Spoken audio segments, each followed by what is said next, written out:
Eu saúdo os irmãos com a paz do Senhor. Meus irmãos, pode tomar seu assento, muito obrigado. Hoje nós estamos aqui para falarmos um pouquinho mais a respeito desse assunto tão maravilhoso que nós temos visto, que é justamente o que nós temos sofrido nestes últimos anos da nossa igreja, né? Pela falta de instrução, de qual o propósito, de como a maneira que nós devemos agir enquanto crentes, enquanto servos de Deus, nós acabamos cometendo erros, e esses erros têm gerado problemas graves na estrutura da nossa igreja. Qual é a estrutura da igreja, irmão? A primeira estrutura da igreja é o alicerce da igreja é Jesus Cristo, isso nós sabemos. Mas aqui na terra, qual é a estrutura da igreja? A igreja é composta pelo quê? O que compõe a igreja, principalmente? As famílias. Sabe por que uma igreja é ruim? Porque as famílias são ruins. As famílias estão doentes, a igreja será doente. Agora, se as famílias forem saudáveis, a igreja será uma igreja saudável. Né?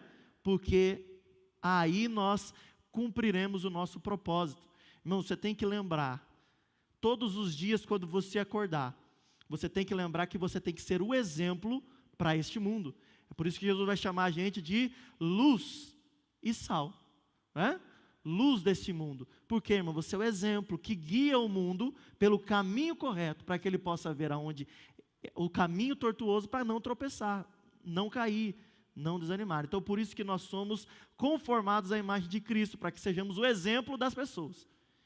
Então, todo dia que você acordar, você tem que colocar na sua mente: eu tenho que ser o exemplo para este mundo. Eu tenho que ser o exemplo para as pessoas do meu trabalho, eu tenho que ser o exemplo para os meus filhos, eu tenho que ser o exemplo para minha esposa, eu tenho que ser o exemplo para os meus amigos, eu tenho que ser um exemplo. Falar, mas quem sou eu para ser um exemplo, pastor? Você é filho do Deus vivo. Você é filho dele. Você tem esse maravilhoso, através de você, Deus consegue operar nessa terra. Mas então, nós estamos focando muito, eu acredito que não vai dar tempo da minha esposa, porque você sabe, né, irmão, você dá um microfone para o pastor, ele vai falar. E a minha esposa, eu acredito que não vai dar tempo dela dar a explanação sobre as mulheres, né? Porque daqui a pouquinho Joaquim está aí, está impossibilitando ela de poder fazer qualquer coisa assim nesses primeiros momentos na igreja. Mas até lá a gente vai tem conteúdo para aplicar. Eu preciso que os homens que aqui estão lembrem comigo, já faz muito tempo, faz desde o ano passado, que nós não falamos sobre esse assunto, e eu quero muito que fique gravado isso no seu coração e na sua mente, que você tem um propósito nessa terra. Deus te colocou com um objetivo aqui na terra, o primordial. O primeiro objetivo, aquilo que Deus vai falar para você, para o homem, lá no Gênesis, a primeira ordem que Ele dá para o homem, qual é? Você lembra? Vamos ver os homens que aqui estão e lembram do ensino, senão eu vou te ajudar. Alguém lembra? São 2. Aqui a irmã lembra, aqui as irmãs estão lembrando, mas os irmãos não lembram. Eu vou te ajudar a refrescar a tua memória. O primeiro é cultivar, e o segundo, guardar. Cultivar, irmão, cultivar significa produzir. Você tem que produzir aonde você estiver. Agora, nós não somos todos lavradores, agricultores, a não ser quem tem fazendas, sítios, chácaras, ou quem tem uma hortinha no fundo da casa. Aí sim, você vai cultivar alguma coisa, uma planta, alguma coisa, né? Né, irmão Edson? Lá tem bastante, né? Mas caso contrário, você pode cultivar coisas em todas as áreas da sua vida. Lá no seu casamento, você está cultivando o casamento, um relacionamento. Está cultivando lá com os seus filhos. No seu trabalho, você está produzindo, cultivando também. O que você trabalha? O que você faz? Eu sou mecânico. Está cultivando. O que você está cultivando? Estou produzindo reformas, estou melhorando aquilo que está estragado, consertando, isso é cultivar. Em toda a nossa vida, nós devemos cumprir esse mandato, que é cultivar. E o segundo, guardar, proteção, proteger aquilo que está em sua posse. Deus te deu algo maravilhoso para que você proteja. E você sabe o que é? A sua família, a sua esposa, os seus filhos. Deus te deu para você proteger isso. E como anda na sua vida o cumprimento desse mandato? Você anda produzindo bem para o Senhor Jesus, bons frutos. Lembre-se que Jesus vai falar, pelos vossos frutos vocês serão conhecidos.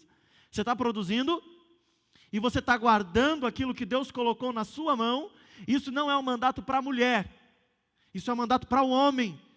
Por isso, você tem que estar aprendendo a palavra de Deus, ok? Nós vamos ver que é indispensável para o homem trabalhar, porque o homem sem trabalho, ele está fora do seu objetivo de vida. Você já viu um homem que não trabalha?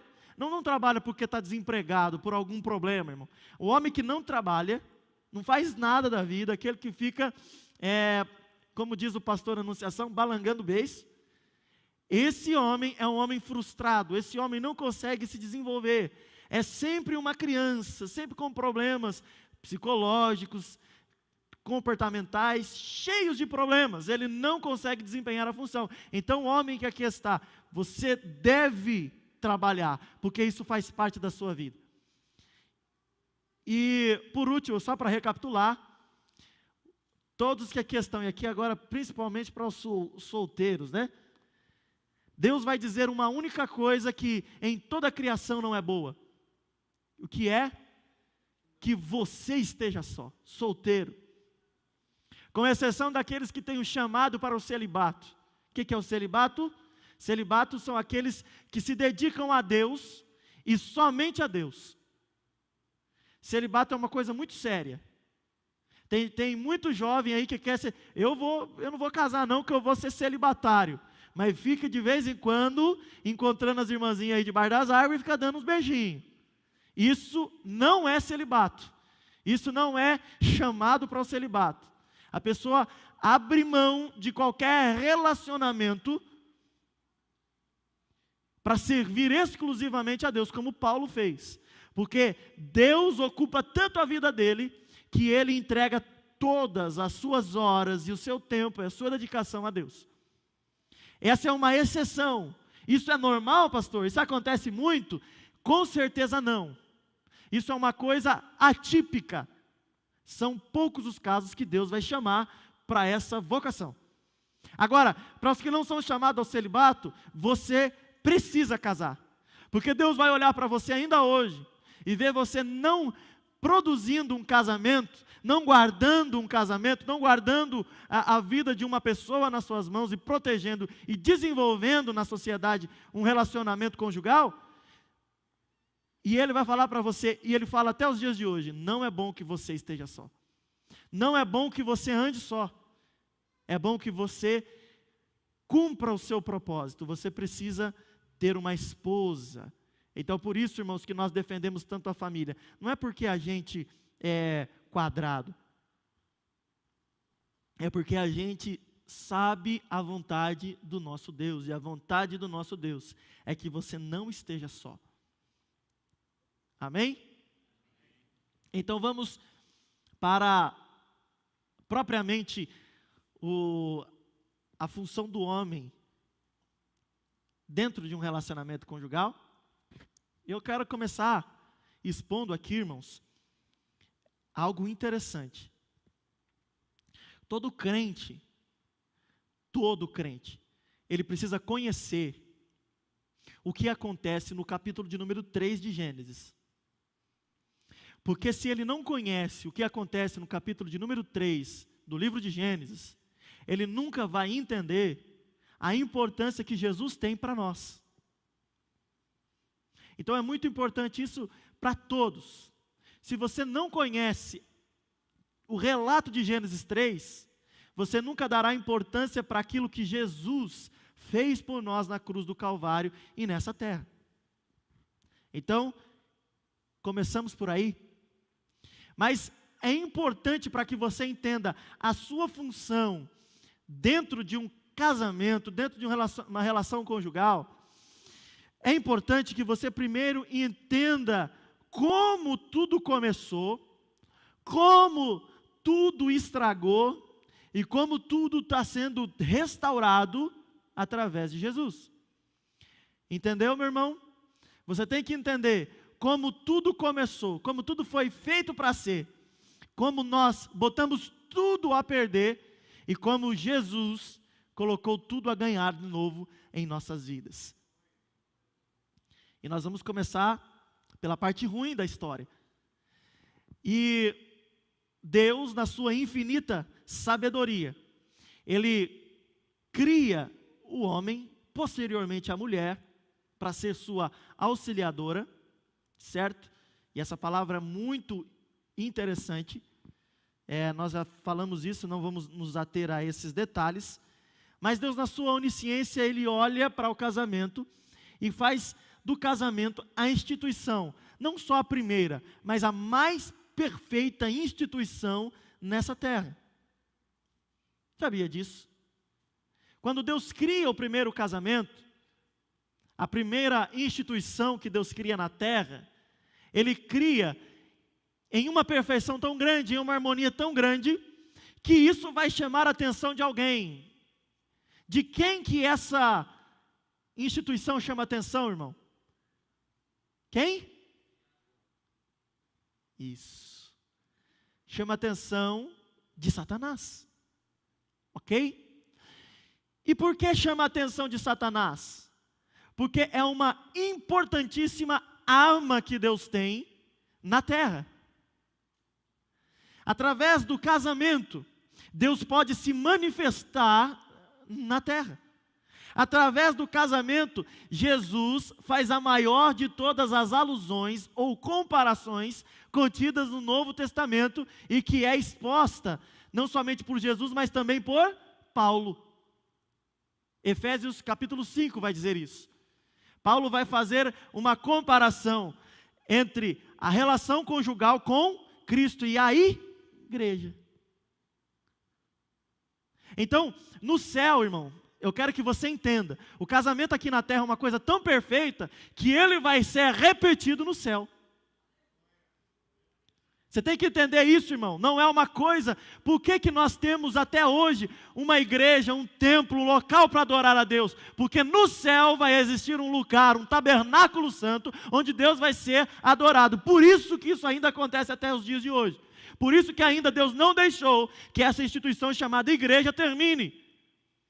Porque no céu ela vai continuar, mas além do céu continuar a igreja, uma coisa importantíssima vai continuar lá, que é um casamento. No céu haverá casamento, irmão, e nós faremos parte como noiva, e Jesus como noivo. Por enquanto nós estamos prometidas a esse noivo.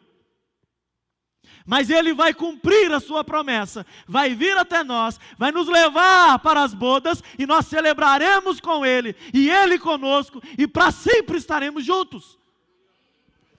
Por isso o casamento é uma instituição que é tão poderosa, porque se ela vai haver no céu, e se Deus vai celebrar um casamento, nós temos que entender que aquilo que Deus criou como alusão ao casamento, como uma sombra do casamento eterno, é importante para nós, e nós devemos honrar como Deus quer que seja honrado. E Satanás, ele vai ver, é verdade, Deus está criando a maior de todas as junções que Ele poderia criar, porque você lembra bem que Ele cria o homem sozinho, e quando Ele coloca a esposa, Deus tem um propósito em tudo que Ele faz, irmão. E Ele coloca a esposa justamente para completar ou fechar com chave de ouro a sua criação. Viu, esposas, que é questão, mulheres, que é questão? Você é a cereja do bolo da criação de Deus. Não é bom, Deus disse na eternidade, não é bom que o homem esteja sozinho. Ele precisa de uma companheira, ele precisa de uma auxiliadora. E você é essa mulher, essa pessoa que Deus quer que faça a diferença. Mas vamos voltar para o homem, para o casamento em si. Chama a atenção de Satanás, e Satanás vai ficar atiçado. Sabe por quê, irmãos? Nós estamos vendo recentemente, infelizmente, ou felizmente, a gente fica assim, como a gente não sabe do desdobramento de todas as coisas, né? Infelizmente, uma guerra que pode envolver várias nações está na iminência de acontecer e já começou, né? Felizmente, é o cumprimento da palavra de Deus, né? A gente crê que isso realmente é o que está culminando para a volta do nosso Jesus Cristo para nos buscar. E nós, o que nós observamos numa guerra? O que o exército, que possui uma grande arma, uma arma poderosíssima, vamos ver lá, ele possui uma base de lançamento de mísseis nucleares, atômicos, a mais poderosa da terra. O que o exército inimigo deste exército que possui esse armamento bélico vai tentar fazer? Em primeiro lugar, tentar destruir a arma mais poderosa do inimigo. Não é verdade? Por quê? Porque ele quer evitar que hajam baixas e que ele perca essa guerra. Isso não é óbvio, irmão? Isso não é óbvio? Se eu tenho um inimigo, e o inimigo possui uma arma tão poderosa capaz de me destruir rapidamente, o que eu vou fazer? Destruir aquela arma. Correto? Todo mundo pensa assim? É lógico isso? Satanás vai fazer a mesma leitura. Eu tenho um inimigo muito forte, extremamente poderoso, e ele tem uma arma que, quando ele usa, destrói todas as minhas forças, destrói os meus exércitos, destrói as minhas barreiras, quebra as correntes, quebra tudo os meus planos e as minhas estratégias. Eu vou destruí-la primeiro. O primeiro ataque de Satanás é ao casamento. Você acha que tem importância ou não tem importância para o casamento? Tem importância, irmão. E a gente tem que entender algumas coisas. Você vai ver lá, no capítulo 3 de Gênesis, vai ser o relato da queda, certo? Fique com a sua Bíblia aberta nessas páginas do capítulo 2 e capítulo 3, principalmente no capítulo 3. No capítulo 2, Deus vai falar o que para o homem? Eu te dou tudo o que você precisar, tudo que você tem é seu. Pode comer de todas as árvores, menos do fruto da árvore do conhecimento do bem e do mal e da árvore da vida. Deus deixa uma ordem. Então, Gênesis 3, na verdade, começa no Gênesis 2. É lógico. Quando Deus dá a instrução. Satanás vai conversar, ludibriar, tentar convencer a esposa, a mulher, Eva, fazendo com que ela desperte o interesse para que ela coma do fruto. Satanás, ele vai pôr uma motivação para que Eva tome do fruto da árvore do conhecimento do bem e do mal. Irmão, nós não fazemos nada sem motivação. Você está aqui hoje porque você tem uma motivação. Boa ou má, você tem uma motivação para estar aqui. E você foi motivado pelo Espírito Santo para estar aqui nesta noite, para que você pudesse aprender da palavra e pudesse se municiar contra o inimigo. Então, Satanás, ele entende como o homem vai agir, ele vai lá, vou colocar uma motivação para ele. Qual é a motivação que Satanás coloca? Você não quer ser como Deus é? Você não quer expandir os seus limites, ir além do que você pode ir hoje? Se você quer, coma do fruto. Coma do fruto e você vai ir além do que você é hoje. Você vai poder expandir as suas fronteiras, os seus limites, vai poder chegar mais distante. Mas Deus havia falado que não era para fazer isso. Ok. Ela come do fruto. E ela imediatamente vai e oferece ao seu esposo uma fruta que provavelmente já estava faltando um pedaço, que ela já havia comido, né? Talvez metade, ou talvez um pouco menos, mas havia pelo menos uma mordida ali. E ela, ao oferecer, e preste atenção nisso, porque isso, principalmente para as mulheres, isso pode ser que faça você entender como é o verdadeiro casamento e a verdadeira relação que Deus quer que o homem tenha com a esposa. Preste bem atenção, isso é importantíssimo. Porque quando Eva oferece a fruta para Adão, Adão vai entrar em um dilema. Adão vai entrar em um dilema nesse momento, irmão. Sabe qual é o dilema que Adão vai entrar nesse momento? Ele vai começar a pensar que ele tem que escolher entre Deus e a sua esposa.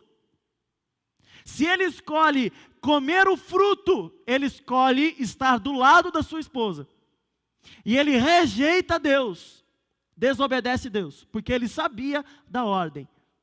Se ele escolhe não comer o fruto, ele rejeita a sua esposa, só que ele aceita a vontade e obedece a Deus. O homem é colocado em um dilema.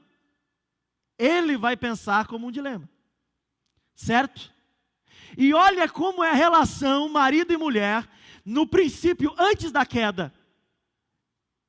O que Adão escolhe, irmão? Qual a probabilidade? Qual é o que Adão vai escolher? Deus ou a esposa? Irmão, a ligação que Adão tinha com a sua esposa era tão forte que ele prefere ela em detrimento de Deus. Ele deturpa a criação pelo seu imenso amor pela sua esposa.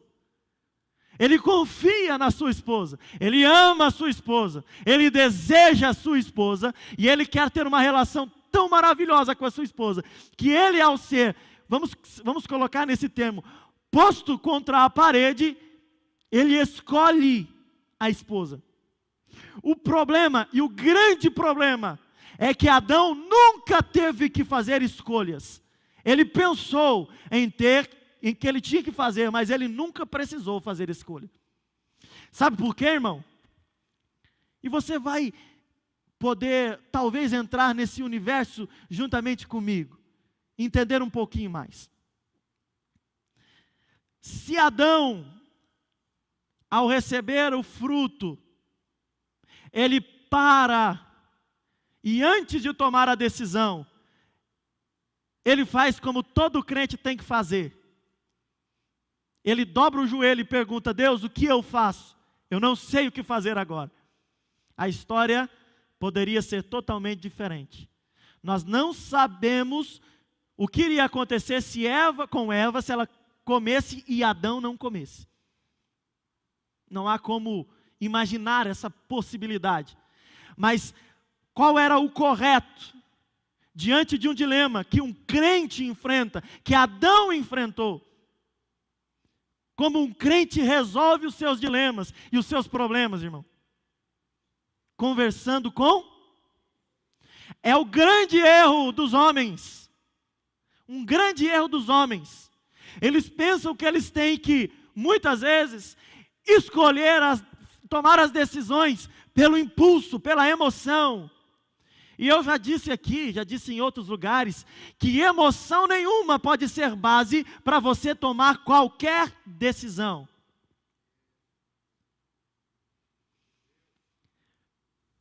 Eu vou perguntar para você que é muito mais inteligente do que eu. Você que tem mais experiência de vida. Dá para tomar decisão acertada, motivado pela paixão? Pela paixão? Estou apaixonado, aquela mulher é a mulher da minha vida. Meu Deus, ela é tudo que eu precisava. Olha, ela tem um corpo bonito, ela é inteligente, ela vai e tal, e tal, e tal. Dá para tomar a decisão assim? Acabei de conhecer ela. E vai dizer, eles vão dizer nos filmes que o amor é cego.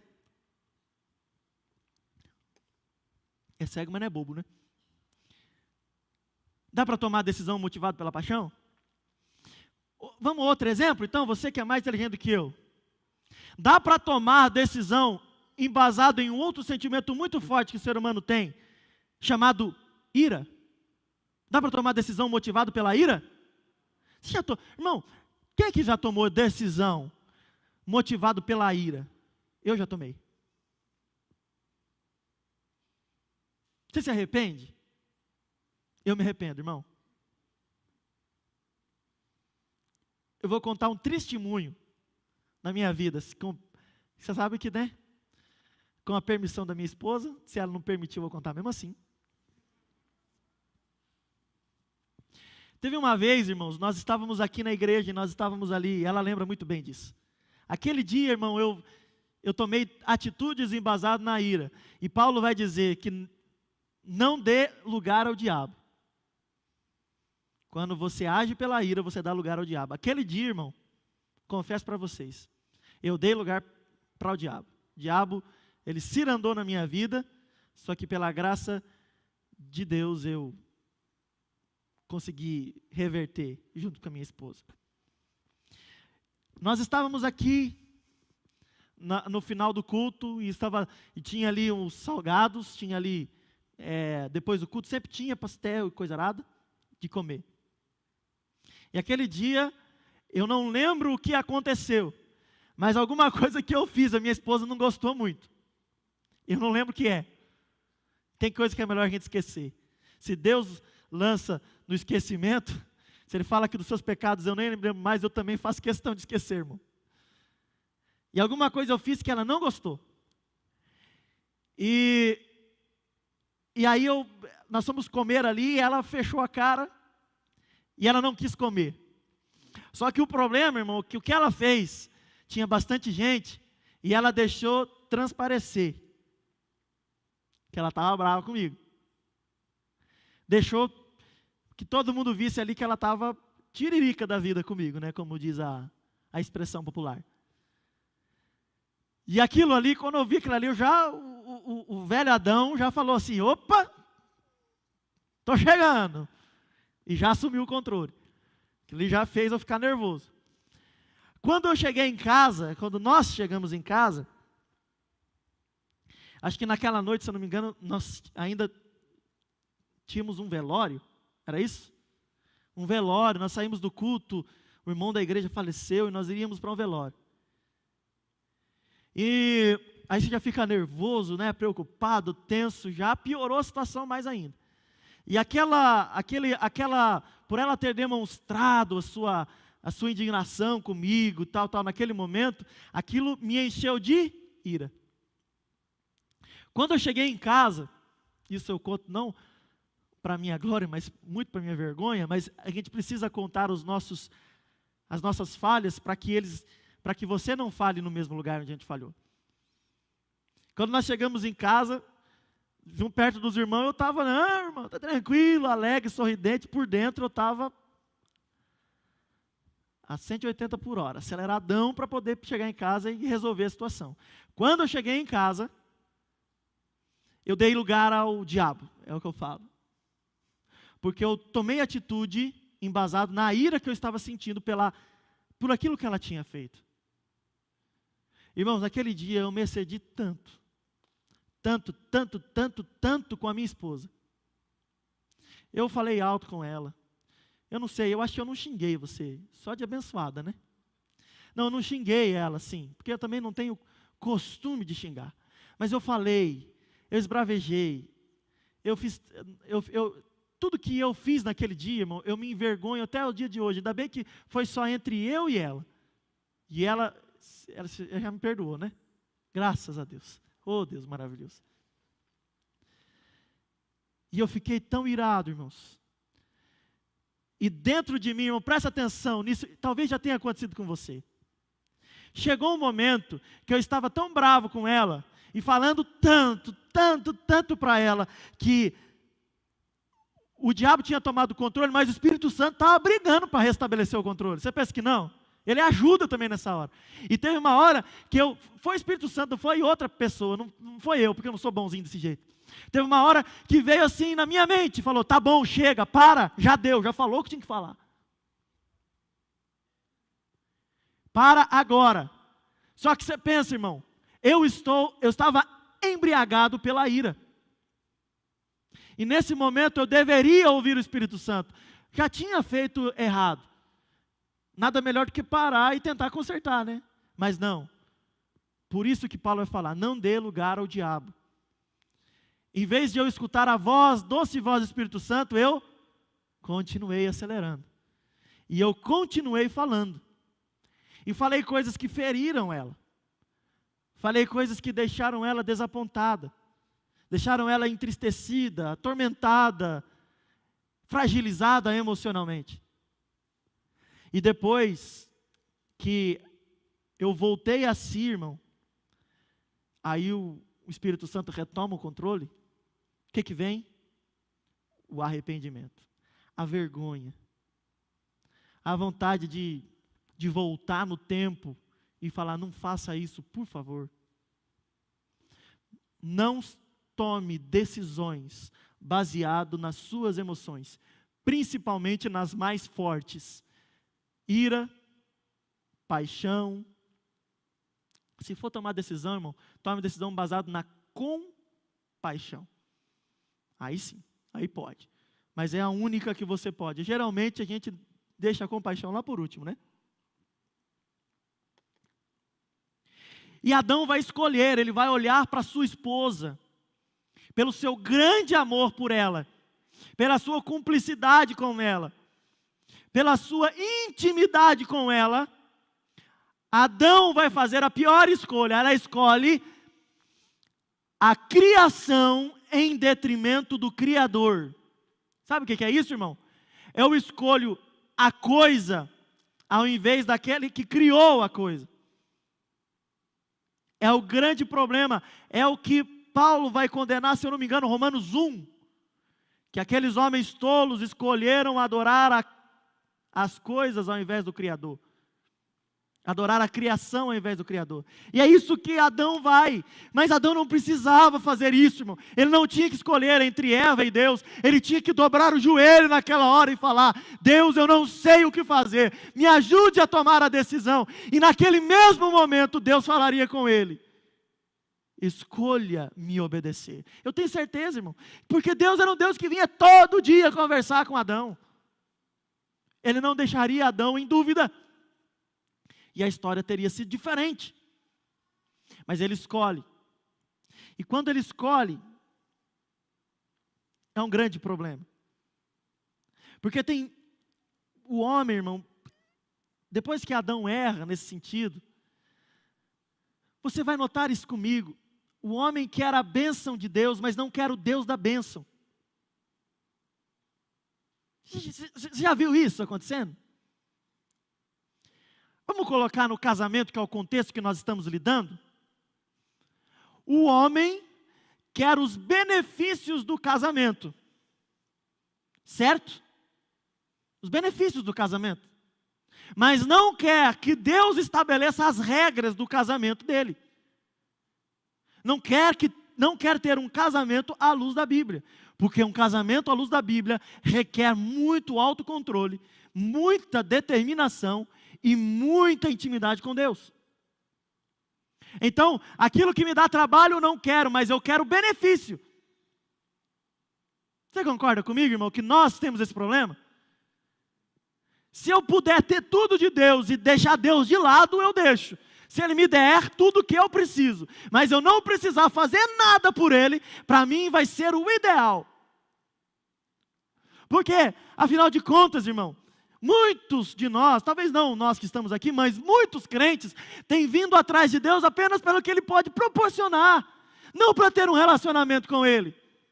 Quando tem aquilo que precisam, fala assim, Deus, obrigado, agora o Senhor pode voltar a ficar no seu cantinho, deixa que da minha vida eu cuido. É isso que acontece. As pessoas escolhem a bênção de Deus ao invés do Deus da bênção.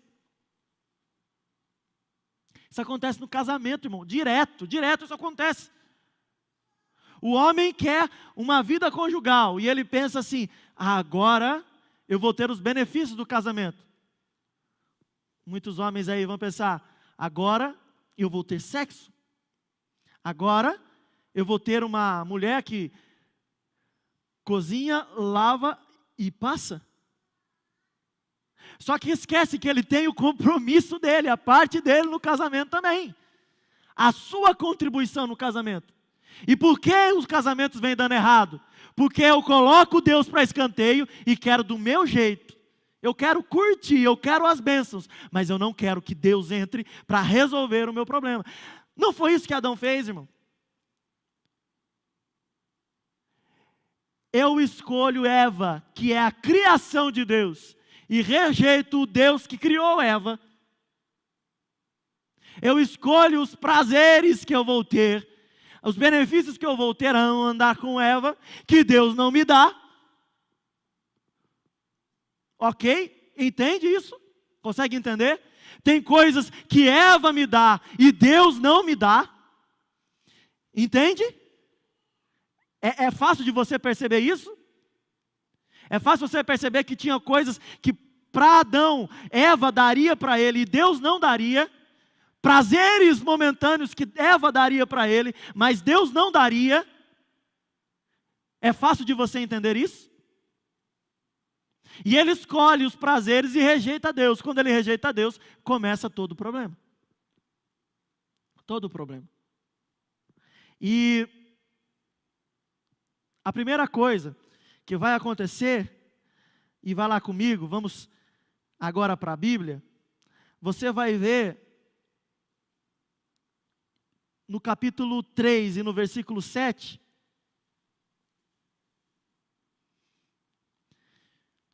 alguém quer ler? Levante aí e leia bem alto, bem forte, Gênesis 3 e 7.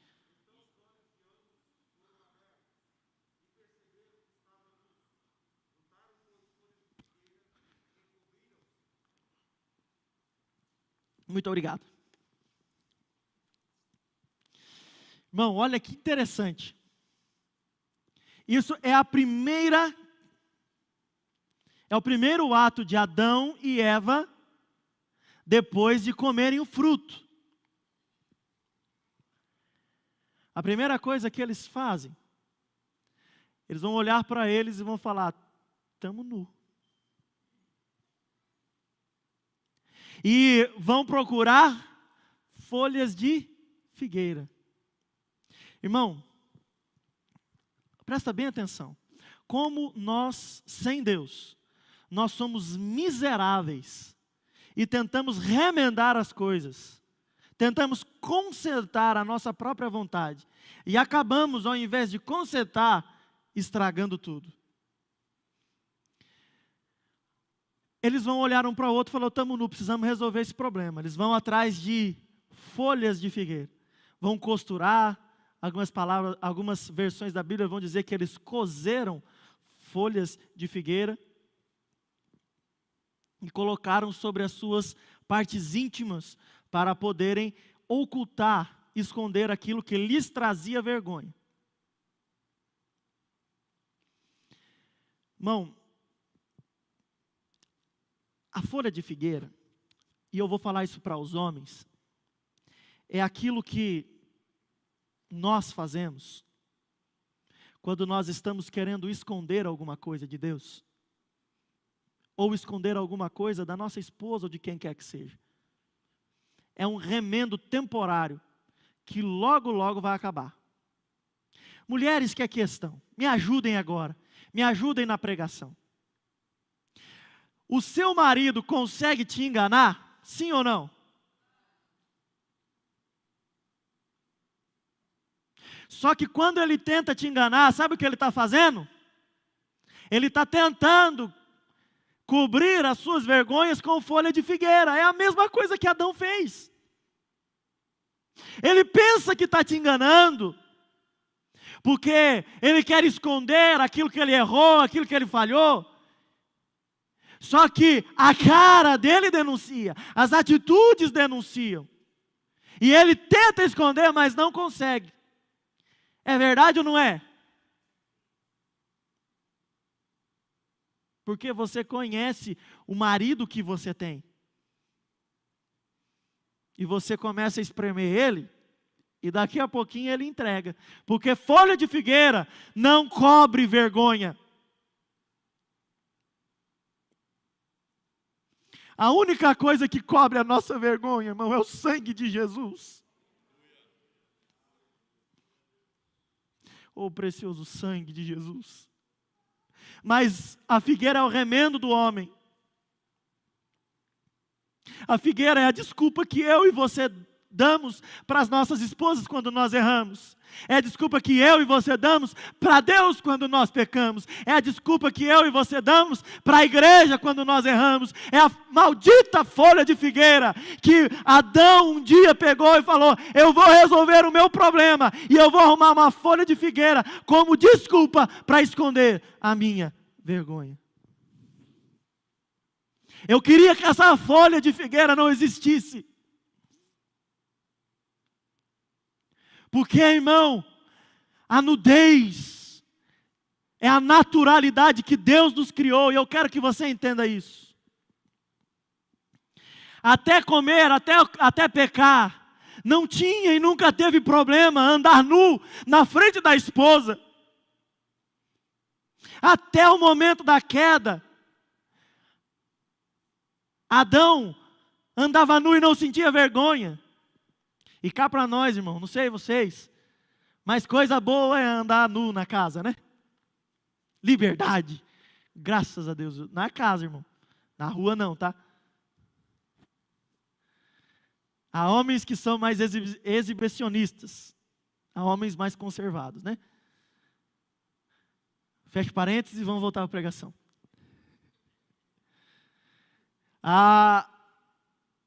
Mas a nudez que eu estou querendo dizer não é só a nudez física, mas a nudez da alma. Até aquele momento, irmão, Adão não tinha problema em falar com Eva, em expor as suas vergonhas para Eva, os seus problemas, os seus sofrimentos, as suas dores. Eva, fui lá arrumar a rosa para você, furei o dedo e arranquei a rosa, de raiva. Então aquela rosa que nós estávamos semeando lá, cultivando, estava bonita, fiquei com raiva, joguei fora, queimei, botei no fogo. Não tinha vergonha de falar com a sua esposa, as suas experiências de todos os dias. Havia liberdade de se expor, havia liberdade de confessar, mas o pecado vai fazer a gente procurar folhas de figueiras, para poder a gente se esconder atrás de uma coisa que é paliativa, que não dá resultado. Preste atenção, irmão. Preste atenção, meu irmão que aqui está, porque isso é um problema do homem. A mulher não tem problema, né, de falar. Né? A mulher fala que é uma beleza. Mas o homem não. Para, irmão.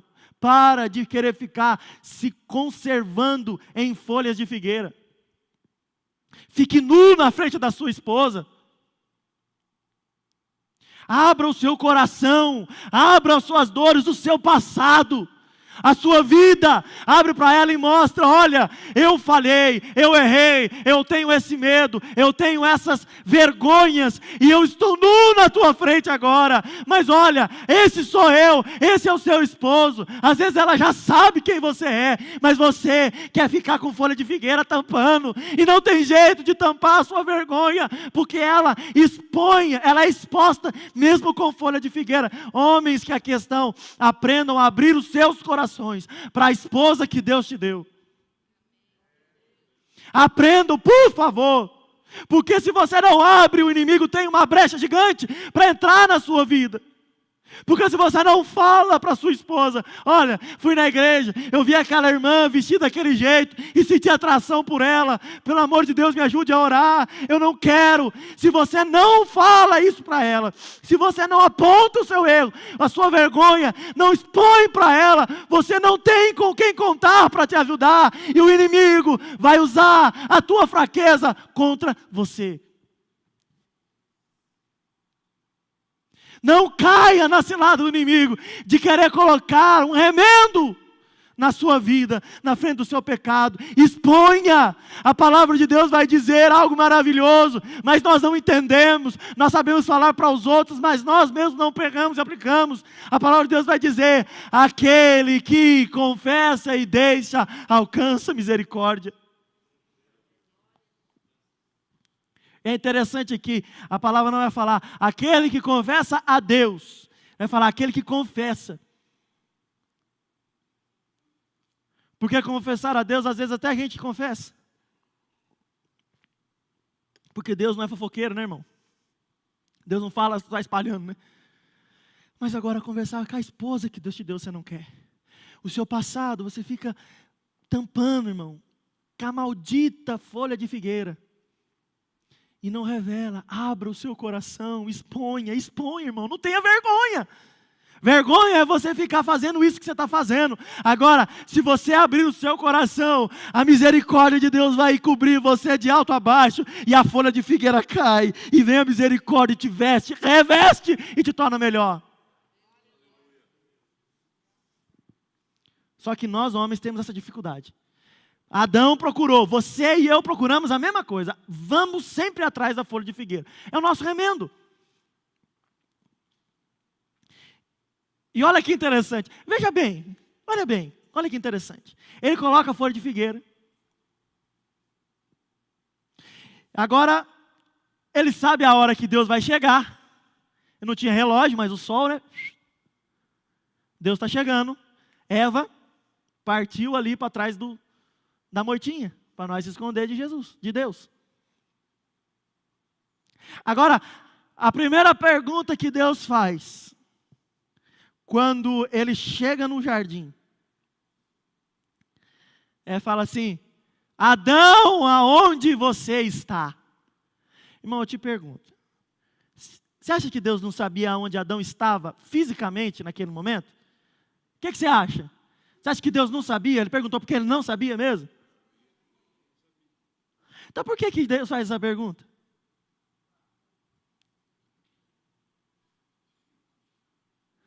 Existe um termo, que quando a gente faz uma pergunta que a gente já sabe a resposta, sabe? Você faz a pergunta só para fazer a pessoa pensar. É justamente isso que Deus faz. Deus vai falar assim para Adão. Vamos traduzir o que Deus está perguntando? Adão, para onde o que você fez te levou? Adão, você nunca precisou se esconder de mim, Adão. Olha aonde você está hoje. Por causa da sua atitude. Era para você estar aqui me esperando, você sabe que todo dia eu venho aqui. Mas aonde o que você fez te levou, Adão? Uma pergunta retórica. E o pecado, irmão, ele expõe características negativas da gente. Olha, a partir daquele momento você vai ver um Adão covarde, que não quer enfrentar os seus problemas. Porque a primeira coisa que ele vai fazer é o quê? Sair correndo, se esconder quando Deus está vindo no jardim. Adão nunca teve medo. Agora Adão é covarde. Não, medo teve, mas ele enfrentava os seus medos. Agora Adão está sendo covarde de não conseguir enfrentar os seus medos e os seus problemas. Covardia, irmão, é o que o pecado faz com nós homens. Covardia de chegar diante de uma situação e nós vamos ver o que vai acontecer. Graças a Deus vamos chegar lá, eu vou passar rapidamente. E Adão vai se esconder. Ele se esconde. E Deus vai perguntar para ele: qual que é a resposta? Qual que é a resposta de Adão, irmão? Versículo 10. Alguém pode? Deus pergunta para Adão: aonde você está? Versículo 10, a resposta dele. O homem declarou: ouvi o som do teu caminhar no jardim, e, vendo que estava nu, tive receio, por essa razão me escondi. E Deus vai responder a ele no versículo 11: Ele vai falar assim, irmão, olha por que a folha de figueira é um problema para nós. Aquela desculpa, aquele problema, aquela... Ele estava tentando se esconder, não estava? De Deus. Ele pensava que Deus não sabia que ele tinha comido o fruto, certo? O que ele vai fazer? Ele, antes de Deus perguntar o que ele fez, ele mesmo se entrega. Aí Deus vai responder o quê? Adão, da onde você tirou que você está nu? Da onde você tirou que você está pelado? Você nunca teve esse problema? Você nunca pensou assim? A não ser que você tenha comido da árvore do conhecimento do bem e do mal. Adão não sabia, irmão, o que era ter vergonha da sua nudez. E Deus sabia que Adão não sabia, porque Deus tinha criado Adão. E ao responder a pergunta de Deus, Adão já entrega tudo. É o que nós homens estamos fazendo.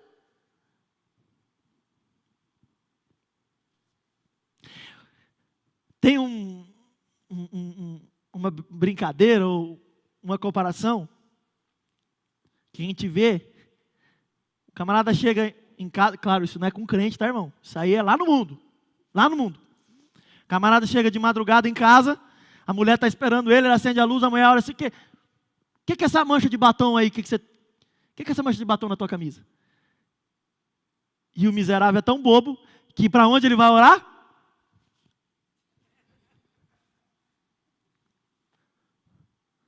É o Adão falando para Deus, Deus, eu estou com medo porque eu estou nu, estou com vergonha. É a mesma coisa. O camarada inteligente, ele vai olhar para qualquer lugar, às vezes na manga, na coisa assim, mas não sei, não vi, o que é isso, esbarrei em alguma coisa. Mas ele vai olhar justamente para o lugar mais incriminador, né? Aqui. Por quê, irmão? É o Adão pensando que é esperto, mas na verdade ele está sendo bobo.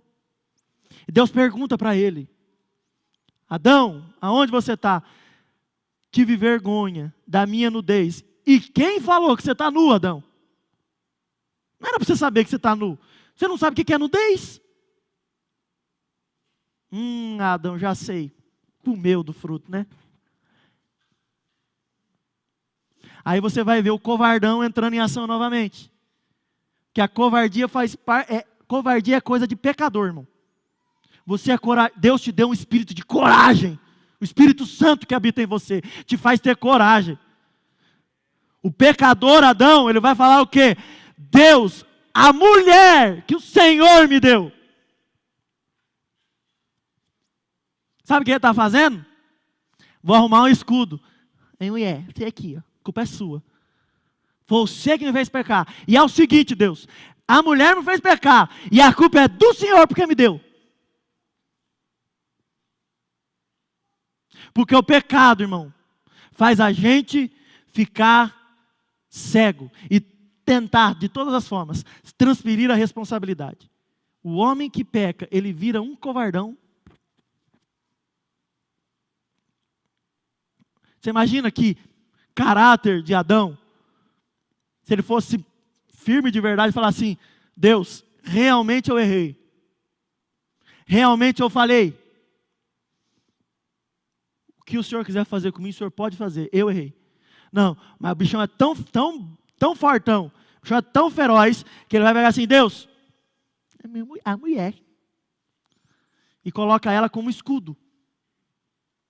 Porque não consegue lidar com a responsabilidade das suas ações. O pecado desvirtua o homem. E a mulher, né, ela vai dar uma, vamos colocar assim, menos pior, desculpa da mulher. Deus, foi a serpente que me enganou. Assim, a gente não percebe, mas tem uma sutileza por trás dessa justificativa da mulher. Ela vai falar assim, a culpa é da serpente. Mas sabe por que a serpente me tentou, Deus? Porque o Senhor não estava aqui para me proteger. Sempre, irmão, tem a gente quer colocar desculpas para os nossos pecados. E preste atenção nessa frase agora. Para os homens. Para alguns homens, irmãos, o conflito com as suas esposas enfraquece o seu relacionamento com Deus. Para alguns homens, o conflito com as esposas enfraquece o relacionamento com Deus. Mas para alguns outros, a falta de relacionamento com Deus impede de eles amarem as suas esposas. Você lembra, é Pedro que vai dizer? Ou é Paulo? Que vai dizer que a gente tem que viver em comunhão dentro do lar para que as nossas orações sejam respondidas? Você lembra disso? Olha quanto tempo depois, né? O conflito gerado entre o casal naquele momento, chave, crucial, em que o homem devia assumir as suas responsabilidades, o relacionamento foi quebrado. Você lembra? Você lembra? Mulheres, vocês lembram? Homens, vocês lembram? Que Adão, ele escolhe a mulher em detrimento de Deus quando come o fruto. Olha o tanto que ele amava a mulher. Antes do pecado. Depois do pecado, o que acontece? Mata Deus. Porque me fez pecar. Pode levar embora. Fuzila. Faz a terra engolir. Cadê aquele homem apaixonado? Cadê aquele homem amante da sua esposa? O pecado engoliu. O pecado tomou. O pecado tirou de Eva o seu marido que ela tanto amava e que tanto amava ela. O problema do pecado, irmão. Você sabia, irmão, que teu marido, minha irmã, que teu marido não era para ser do jeito que ele é? Mas o que faz ele ser assim é o pecado. E mesma coisa, a tua mulher também não era para ser desse jeito, homem. O que faz ela ser desse jeito é o pecado. Então nunca culpe ela e nunca culpe ele. Culpe o pecado que dominou o nosso ser. E peça misericórdia para que Deus cubra as nossas multidões de pecados, para que nós possamos voltar a sermos como Ele quer que nós sejamos. Às vezes você está brigando demais com a tua esposa ou com o teu esposo. E a consequência de ele ser assim é porque ele é maldito. E é isso que eu vou explicar na próxima quinta-feira. Você é mulher e você é homem. Ou melhor, você mulher e você é homem. Agora não tem, mas está tudo misturado, né? Você e eu, todos nós, somos malditos. Por isso que o casamento é essa dificuldade que nós estamos vendo. Mas calma, que tem solução. Calma que tem solução. Não saia daqui, eu sou maldito, solução. Saia falando, tem esperança. O pastor vai explicar qual que é a esperança e vai explicar o que é esse negócio de ser maldito. Na próxima quinta-feira. Estamos acertados? Quinta-feira vocês vêm aqui e nós vamos continuar. Mas nunca se esqueça, a tua falta de relacionamento com Deus impossibilita o teu relacionamento de amar a sua esposa. E o teu relacionamento mal com a sua esposa te afastará de Deus. Todo mundo entendeu? Guarda no teu coração. Quando você estiver afastado da tua esposa, brigado com a tua esposa, você pode saber que o teu relacionamento com Deus está errado, está fracassado. E quando você estiver afastado de Deus, você pode esperar que vai pipocar no teu casamento lá e vai dar problema. Tá bom? Vamos nos colocar em pés. Só lembrando, irmãos, que nós estamos ensinando isso faz tempo, justamente essas questões masculinas, mas nós vamos ter aqui nos dias 23 e 24 de abril, encontro para casais. Tá bom? O que é isso, pastor? Quer dizer que nós vamos fazer encontro aqui e vamos conhecer pessoas diferentes? Não, bobo. Você vai vir aqui para aprender como se comportar como marido e mulher. E quem vai estar ministrando aqui é a irmã Laodiceia, lá de Curitiba. Olha lá, olha que bonito o banner. Bonito, né? Entra lá, irmão, no Facebook, entra no YouTube, entra no Instagram, procura lá, Laodiceia Mendes. Não fica procurando coisa arada, feia na internet, não. Procura a palavra de Deus. E escuta um pouquinho o que essa mulher tem a dizer. Ei, eu não vou vir não, porque você é a mulher que vai falar para mim. Vai vir sim. Vai aprender, Deus quer usar, Deus usa ela, usa a mim, usa qualquer um de nós, quando Ele quer, da maneira que Ele quer, está usando ela. Ela é a bola da vez na fila para ser usada por Deus. E Deus vai usar ela para falar conosco e nos ensinar como deve ser o nosso relacionamento conjugal. Amém? O que eu tenho que fazer, pastor? Faz a sua inscrição. Quem não é da sede, procura o seu obreiro. Quem é da sede, procura a Adriele para fazer a sua inscrição. Quanto que é, pastor? Nada. De graça. Porque o teu pastor é bonzinho. O teu pastor te ama. E você vai ter uma lembrança ainda de tanto que o teu pastor te ama. Você vai sair com uma lembrança. Agora, se você não se inscrever, você não vai participar e não vai ganhar lembrança. Sou bravo. Agora, quando a pessoa não escreve, eu fico bravo. Então, vai, inscreve, venha, participe. Vai ser nos dias 23 e 24. Só para casais, irmãos. Só para casais. Por quê? Ela pediu. Ela falou, quero falar para os casais. Ah, por que eu não posso? Porque eu sou solteira, eu estou procurando ainda um namorado. Não, porque ela vai falar coisa que não serve para você. É para quem está vivendo um relacionamento. Manhã, sábado de noite, domingo de manhã e domingo à noite. Os 3 horários, só para casal. Não vai ter culto assim aberto para o povo. Vai ficar na casa. Arruma lá alguém para deixar o teu filho. Aquela pessoa que você sabe quem quer. E venha. Acho que o jovem vai até fazer almoço aí, né? Não sei, parece que eu estou sabendo. Não sei, os jovens estão meio devagarzão aí. Eles querem fazer até almoço aí, os jovens. Então já fica preparado. Mas parece que você vai ter que dar uma oferta para o teu almoço, né? E isso é certo com eles. Não é comigo. Eu sou bonzinho, eles já não são tão. Está tendo cantina lá? Vai ter uma cantininha lá também depois. Para quem não quiser sair com a barriga cheia, só passar ali. Paga um pastel para tua esposa. Olha só. Viu? Você contribui ali, leva um pastel, ajuda os jovens e ajuda as crianças também. Aqui na igreja a gente faz de tudo, irmão. Eu agradeço você por ter vindo. Os nossos irmãos aí que estão trabalhando o dia inteiro, né? Tem irmãos aí que estão cansadinhos. O Aranha lá está aguentando nem nas pernas, mas veio no culto de ensino, porque ele sabe que é importante estar aqui. Os nossos irmãos, todos, irmãs que trabalham, as irmãs que cuidam de criança, lava louça, lava roupa, faz faxina na casa, ainda vem para a igreja ainda. Irmã, você é uma guerreira, irmão, você é um guerreiro. Graças a Deus pela sua vida. Volta quinta-feira que vem, faz o esforço, Deus vai te recompensar. Vamos orar? Senhor Deus, eu quero te agradecer e te louvar por este culto. Em nome de Jesus, abençoe os nossos irmãos. Não deixe nada faltar, ó Pai, para nós. Nos ensina, Pai querido, que o pecado é destrutivo para o nosso casamento. Nos ensina, meu Pai, que quando nós nos afastamos do Senhor, nós temos problema em amar o nosso cônjuge.